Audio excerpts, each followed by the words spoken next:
There are an estimated 384 battles fought in the Civil War, a war fought between the Union, politically led by President Abraham Lincoln, and militarily led by Major Robert Anderson, against the Confederacy, led politically by President Jefferson Davis, and militarily by General Robert E. Lee. The war started with a single shot fired by a Confederate soldier at Fort Sumter, South Virginia, on April 12, 1861. Major Robert Anderson of the Union refused to evacuate his forces as Confederate artillery opened fire.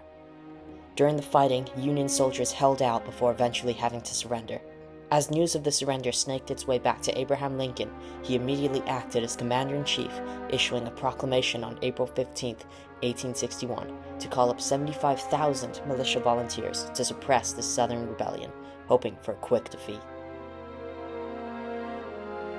The first major land battle of the Civil War took place on July 21, 1861, otherwise known as the Battle of Bull Run. On this date, 35,000 troops under Major General Irvin McDowell marched in from Washington to confront 20,000 Confederates near Manassas, Virginia. The battle was caused by Union political pressure to quickly end the secessionist rebellion with a decisive victory. Overconfidence from the Union that the war would be short, coupled with a decisive Confederate victory, shattered all hopes for a quick, easy war. Union forces retreated chaotically back towards Washington, D.C., while Confederate forces under General P.G.T. Beauregard, reinforced by General Thomas Stonewall Jackson, were too disorganized to pursue. In the end, the battle resulted in an estimated total of nearly 4,900 to 5,000 casualties, with around 2,900 Union losses and 2,000 Confederate losses. Following the Battle of Bull Run, many battles took place, but a major turning point was the Battle of Shiloh. The Battle of Shiloh was one of the bloodiest battles in the Civil War, and the bloodiest battle up until that moment in American history. Happening in 1862, from April 6th to the 7th, last-minute Union replacement General-in-Chief Ulysses S. Grant, appointed by Lincoln to lead the Union after the departure of Henry Halleck, was caught off guard by General Albert Sidney Johnstone's surprise Confederate attack. Despite heavy artillery fire, Union troops counterattack but slowly lose ground and fall back to Pittsburgh. That afternoon, General Johnstone gets shot in the knee and dies. P.G.T. Beauregard takes his place as general. Eventually, Beauregard realizes he is outnumbered and retreats. The death toll was huge and shocked both sides, showing that the war was going to be long and deadly.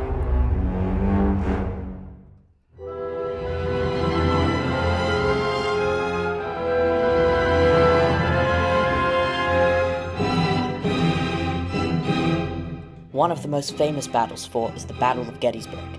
Fought from July 1st to the 3rd of 1863 in Pennsylvania, it is known as one of the most important battles of the Civil War. On the first day, skirmishes unexpectedly evolved into a massive first-day battle. Confederate forces pushed Union troops back through the town, forcing the Union to establish strong defensive lines on the high ground of South Gettysburg. By the third day, the battle culminated in Pickett's charge. Lee ordered a disastrous infantry assault of about 12,500 Confederates across open fields towards the fortified Union center. Over half of the charging men were killed or wounded. The Union victory forced General Robert E. Lee to retreat back to the south. At Vicksburg, Mississippi, strategically situated on the bluffs overlooking the Mississippi River, the Battle of Vicksburg helped aid the Union in its victory. Happening from May 18th to July 4th, 1863, the Union surrounded the Confederate city of Vicksburg, Mississippi, and stopped supplies and food from getting in. The Confederates were trapped inside the city for weeks, while Union forces bombarded them with attacks and cannon fire. From that point on, it wasn't long until the city started running out of food. Confederate President Jefferson Davis called Vicksburg the nailhead that holds the South's two halves together. Its fall, alongside the victory at Port Hudson, effectively cut the Confederacy in half and fulfilled a major phase in the Union's plan to sever the Confederacy.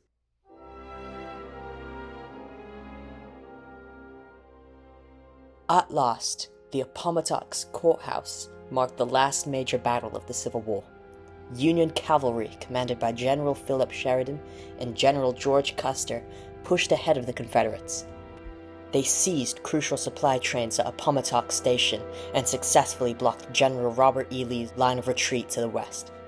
Union forces in Virginia surrounded the Confederate Army in the early hours of April 9, 1865, and enclosed them in the small village.